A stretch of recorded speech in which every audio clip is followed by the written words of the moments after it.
नमस्कार, बलराम सैनी शो में आपका स्वागत है। आज हम चर्चा करेंगे देश के अन्नदाता किसान के मुद्दों की, जिन मुद्दों को लेकर किसान राष्ट्रीय राजधानी नई दिल्ली को घेरे हुए हैं। बैठकों का दौर चल रहा है कि किसान की जो मुख्य मांगें हैं उनमें से केंद्र सरकार किन किन मांगों पर लिखित आश्वासन दे सकती है, ताकि अपनी इस ठंड के मौसम में अपना ऐशो आराम, अपनी रजाई छोड़कर जो किसान सड़कों पर बैठा है वो अपने वापस घर लौट जाए। तो इस पर हम चर्चा करेंगे। ये जो 3 कानून लाए गए हैं, इसके पीछे मंशा क्या है, इस पर हम अगर विचार करें तो प्रधानमंत्री नरेंद्र मोदी का एक सपना है कि 2022 में जब देश स्वतंत्रता की हिरक जयंती मना रहा होगा, उस समय हमारे देश के किसान की आयु 1.5 गुना होनी चाहिए। उसी उद्देश्य को लेकर ये एक कृषि सुधार कानून के तहत ये लाए गए अध्यादेश, जो 5 जून को ये अध्यादेश लाया गया था। इसके तहत 3 मुख्य जो बदलाव किए गए हैं। जो हमारा सदियों पुराना आड़ती और किसान का एक संबंध था, उसको समाप्त करके एक नया विकल्प सरकार ने पेश किया। उसके तहत जो मंडी है, मंडी को समाप्त करने का एक प्रावधान था कि किसान की फसल मंडी तक लाने की बजाय वहीं से, खेत से ही कोई कंपनियां वहां से ही उठा लें और किसान को जो बाजार में रेट है उसके मुताबिक अपनी फसल का रेट मिले। क्योंकि ये बात बहुत पहले से कही जाती रही है कि जो किसान की उपज है उसका सही मूल्य नहीं मिलता, और वही चीज़ जब फूड प्रोसेसिंग यूनिट से होकर लोगों के बीच में उपभोक्ता तक पहुंचती है तो उसका रेट बहुत ज़्यादा बढ़ जाता है। तो ये बिचौलियों को ख़त्म करने के लिए सरकार ने ये उपाय किया। उसमें पहला था कि आप अपनी फसल कहीं भी बेच सकते हैं।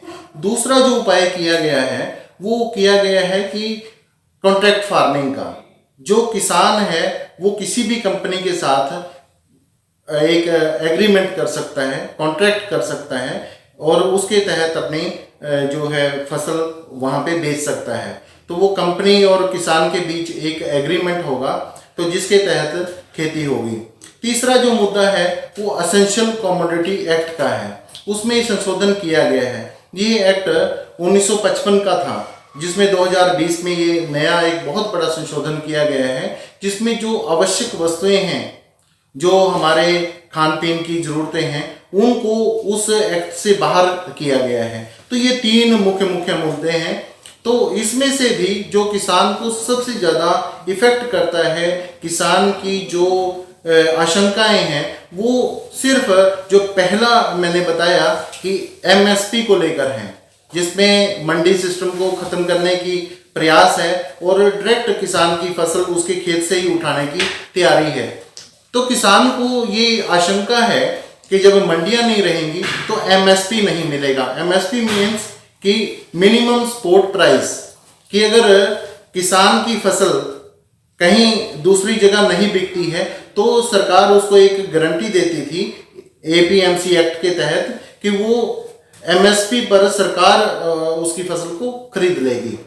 तो वो जो एमएसपी है, जो मिनिमम सपोर्ट प्राइस सरकार की तरफ से एक गारंटी है किसान को, उसको लेकर किसान जो है वो आशंका में है कि कहीं ऐसा ना हो कि आने वाले सालों में जब मंडियां सिस्टम खत्म हो जाए और ये बिचौलिए जो आड़ती के तौर पर कहे जा रहे हैं वो समाप्त हो जाएं, तो उसके बाद जो ये एमएसपी है ये कहीं खतरे में ना आ जाए।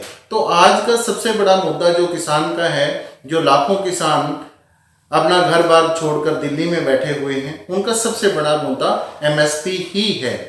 और वो किसान चाहते हैं कि सरकार या तो पहले जो कानून अभी पास किए हैं उसमें अमेंडमेंट करे, या फिर नया एक कानून, चौथा कानून लेके आए जिसके तहत लिखित में एमएसपी की गारंटी किसान को मिले। तो इस पूरे आंदोलन की जो आज इतना बड़ा एक व्यापक रूप ले चुका है, इसकी शुरुआत होती है 5 जून से।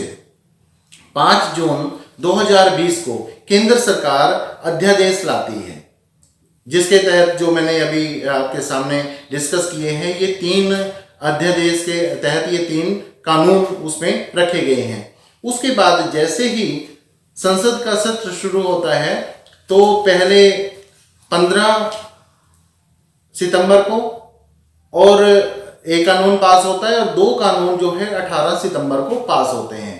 उसके बाद जब ये कानून राज्यसभा में पहुंचते हैं तो वहां पे इनका बहुत व्यापक विरोध होता है, क्योंकि वहां पे विपक्षी पार्टियों की जो संख्या है वो कहीं ज़्यादा है।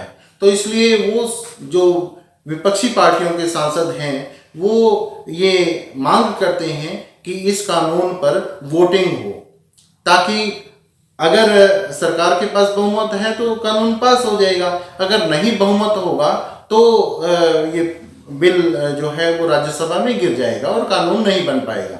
इसके चलते जो है वहाँ पे वोटिंग की मांग जब उठी तो राज्यसभा में जो डिप्टी चेयरमैन थे उन्होंने वोटिंग की मांग को ना मानकर इसको ध्वनि मत से पारित कर दिया। उसके बाद यह बिल जब राष्ट्रपति के पास गए तो राष्ट्रपति ने उनको 28 सितंबर को इन बिलों पर साइन करके इन्हें कानून का रूप दे दिया। किसान जब ये अध्यादेश आया तभी से इसके खिलाफ लामबंद होना शुरू हो गए थे, लेकिन जैसे जैसे ये प्रक्रिया कानून बनाने की प्रक्रिया आगे बढ़ती गई तो किसान आंदोलन जो है वो व्यापक रूप लेता चला गया। लेकिन तब तक ये आंदोलन सिर्फ पंजाब और हरियाणा तक सीमित था। अब सवाल उठता है पंजाब और हरियाणा के किसान ही क्यों इसका विरोध कर रहे हैं? क्योंकि अभी तक जो देखा गया है आज़ाद भारत में, हरियाणा और पंजाब जो है वो मंडी सिस्टम के हिसाब से पूरे देश के सामने बेस्ट एग्जाम्पल है, क्योंकि जो स्थायी मंडियां पंजाब और हरियाणा में है वैसी मंडियां देश के अन्य राज्यों में नहीं हैं। पहले ये मंडियां कुछ हद तक बिहार में भी थी, तो बिहार में 2006 में एपीएमसी एक्ट को समाप्त कर दिया गया, जिसके तहत ये जो मंडी सिस्टम था वहाँ पे क्लैप्स कर गया। तो अगर हम कंपैरिजन करें बिहार और पंजाब और हरियाणा के किसान का, तो आज जो धान का एमएसपी सरकार ने घोषित किया, जो पंजाब और हरियाणा के किसान को मिला वो था 1888 रुपये, जबकि यही धान बिहार में जो है वो 1100, 1200, 1150 इस रेट पे बिका। तो किसानों को यही आशंका रही कि भी अगर हमारा एमएसपी चला गया, मंडी सिस्टम चला गया, तो कहीं हमारी हालत बिहार के किसान जैसी ना हो जाए। इसलिए हरियाणा और पंजाब का जो किसान था वो आंदोलन के लिए सड़कों पर उतरा। इसके पहले चरण में नेशनल हाईवे रोके गए, उसके बाद रेल रोको अभियान चलाया गया। तो रेल जब रोको अभियान चलाया गया तो पंजाब और जो आगे की जो है जम्मू कश्मीर और जिन इलाकों में पंजाब में से होके ट्रेन जाती थी, उन सभी इलाकों में, सभी राज्यों में जो है ट्रेन का आवागमन रुक गया। उसका असर ये हुआ कि जो जरूरी सामान, जो ट्रेन मालगाड़ियाँ जो ढोती थी जरूरी सामान पंजाब में, उसकी किल्लत होने लगी। खासतौर पे जब कोयले की सप्लाई बंद हुई तो खुद कैप्टन अमरिंदर सिंह जो पंजाब के मुख्यमंत्री हैं, उन्होंने आके कहा, किसानों से अपील की कि कोयले की गाड़ियों को आने दो, कि अगर ऐसा नहीं होगा तो थर्मल प्लांट बंद हो जाएंगे और पंजाब में जो बिजली की कीमत वो ज़्यादा हो जाएगी, कटौती करनी पड़ेगी। उसके बाद जब ये हुआ, धीरे धीरे और भी चीज़ें, यूरिया की किसान को ज़रूरत पड़ी। जब नई फसल की बुआई हुई तो यूरिया की ज़रूरत पड़ी, यूरिया बंद हो गया क्योंकि ट्रेनें आगे नहीं आ रही थी, अम्बाला तक ट्रेनें आ रही थी। तो ये जो सिस्टम जब चला, लेकिन उसके बावजूद भी नेशनल मीडिया में जो इस आंदोलन को तवज्जो मिलनी चाहिए थी, जो कवरेज मिलनी चाहिए थी, नहीं मिली। तो वो धीरे धीरे किसान के दिल में ये बात घर करने लगी कि हम अगर पंजाब में हरियाणा तक ही इस आंदोलन को सीमित रखते हैं तो हमारे आंदोलन को केंद्र सरकार गंभीरता से नहीं लेगी, क्योंकि ट्रेनें जो बंद करने का था, रेलगाड़ियां बंद करने का था, वो तो उनको उल्टा मुश्किल हुई, किसानों को ही मुश्किल हुई, क्योंकि ना यूरिया पहुंच पाया, ना डाया पहुंच पाया और वो अपने फसलों की बिजाई नहीं कर पाए। तो इसलिए इसलिए जो है उन्होंने इस आंदोलन को वो दिल्ली लेके गए। उसमें चाहे उनको हरियाणा बॉर्डर पे अंबाला में, सिरसा में, चाहे उनको पानी की बौछारों का सामना करना पड़ा, बहुत सारे बैरिकेडिंग का सामना करना पड़ा, और कई जगह जो है लाठी चार्ज भी हुआ। हालांकि पहले इस दिल्ली चलो अभियान से पहले पानीपत में एक बहुत बड़ा लाठी चार्ज हुआ था, उसको लेकर भी किसानों के अंदर गुस्सा पनप रहा था। तो अब उन्होंने दिल्ली पहुंचने का हर तरीका अपना के दिल्ली पहुंचने का अपना अभियान पूरा कर लिया। अब ये केंद्र सरकार के हवाले पे है कि वो इस किसानों की इन मांगों को कितनी गंभीरता से लेती है। कल एक दौर की बैठक हो चुकी है, कल फिर एक बैठक होनी है 3 दिसंबर को। तो उसमें हो सकता है कि किसानों की किसी न किसी मांग को गंभीरता से लेकर और ले लिया जाए। तो जो मैंने पहले आपको कहा था कि किसान की सबसे बड़ी मांग एमएसपी को लेकर है, उसकी एमएसपी की गारंटी हो सकता है किसान की इस मांग को केंद्र सरकार गंभीरता से ले और इस पर कुछ अमली जामा पहनाए, क्योंकि जो बाकी मांगे हैं हो सकता है उनको बाद में कोई कमेटी बना के या ठंडे बस्ते में डाल दिया जाए। अब हम बात करेंगे किसान आंदोलन में राजनीतिक दखल की और भारत विरोधी ताकतों के इसमें शामिल होने की। जितने भी पहले किसान आंदोलन हुए हैं उनमें भी चाहे डायरेक्टली चाहे इनडायरेक्टली राजनीतिक दलों का दखल रहा है। बहुत सारी पार्टियां तो किसान आंदोलन के नाम पर ही सत्ता में आई हैं। कई पार्टियां अभी भी किसानों की सबसे बड़ी हितैषी होने का दावा करती हैं। यहाँ तक कि जो इस समय केंद्र में सत्तारूढ़ भाजपा है वो भी किसान आंदोलन में भाग लेती रही है। अब इस आंदोलन की बात ये है कि इसमें पहले कांग्रेस ने ट्रैक्टर रैलियाँ निकाली पंजाब में, हरियाणा में। उसके बाद जब ये दिल्ली पहुँचे किसान, तो जो दिल्ली की आम आदमी पार्टी की सरकार है उसने कई फैसिलिटेट किया किसानों को, कई चीज़ें सुविधाएं प्रोवाइड करवाई। उसके बाद जो अकाली दल है उसने भी लंगर सेवा की, और मतलब उसने ये चीज़ें जो किसान आंदोलन इस समय चल रहा है इसमें ये नहीं कह सकते कि राजनीतिक पार्टियों का सीधा दखल है, लेकिन उनका परोक्ष, उनका इनडायरेक्ट दखल तकरीबन अपनी अपनी ढंग से तमाम जो विपक्षी दल हैं वो कर रहे हैं।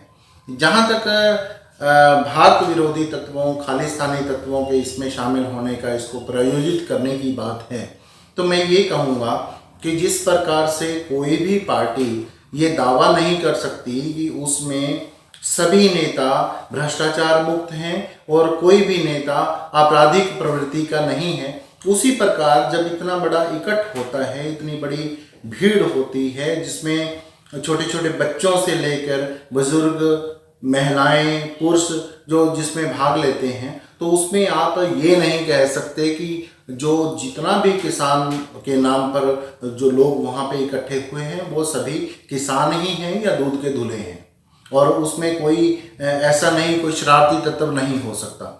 शरारती तत्व होने की पूरी संभावना है, लेकिन उससे आप इस पूरे आंदोलन को ये नहीं कह सकते कि ये भारत विरोधी ताकतों द्वारा प्रायोजित आंदोलन है।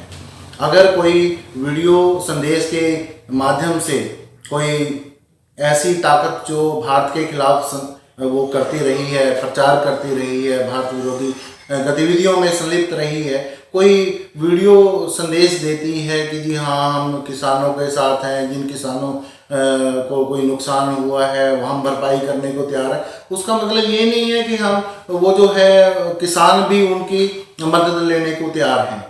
तो वो कोई भी ऐसा शरारती तत्व इस प्रकार से आंदोलन को बदनाम करने की कोशिश कर सकता है। तो मेरा तो एक ही बात रहेगी कि अगर किसी व्यक्ति को ये वास्तव में लगता है कि ये किस ताकतों द्वारा प्रायोजित आंदोलन है और जो है किसान बेवजह सड़कों पर उतरे हुए हैं और जो है जिस पार्टी को वो पसंद करते हैं उनको ये लगता है कि ये किसान उस पार्टी के खिलाफ एक हवा बनाने की कोशिश कर रहे हैं, तो ऐसे लोगों से मेरी अपील है कि जिस प्रकार से जो लोग जिसको पसंद नहीं करते उसकी प्रोड्यूस का, उसके उत्पादन का बहिष्कार कर देते हैं, तो आप भी थोड़ा सा अपने शरीर को कस दीजिए और किसानों द्वारा जो उगाई हुई फसलें हैं, चाहे वो अनाज हो, चाहे वो दालें हों, चाहे वो खाद्य तेल हों, चाहे वो सब्जियां हों, तो ये सारी चीज़ें जो है आप भी इनका बहिष्कार करके देखिए। अगर आप ये किसान आंदोलन से आप सहमत नहीं हैं और इसको देश विरोधी आंदोलन करते हैं, तो आप इन चीज़ों का बहिष्कार कीजिए, किसानों की प्रोड्यूस का बहिष्कार कीजिए, किसानों का बहिष्कार कीजिए। तो आप भी इस आंदोलन में किसी न किसी रूप में शामिल होइए, क्योंकि ये संभव नहीं है, क्योंकि हमें खाने के लिए, हमें जीवन के लिए इन चीज़ों की ज़रूरत है। तो अगर फिर आप इस आंदोलन में कोई सहयोग नहीं दे सकते, तो कम से कम इस आंदोलन को बदनाम करने की कोशिश मत कीजिए। यही मेरी अपील है। Thank you very much.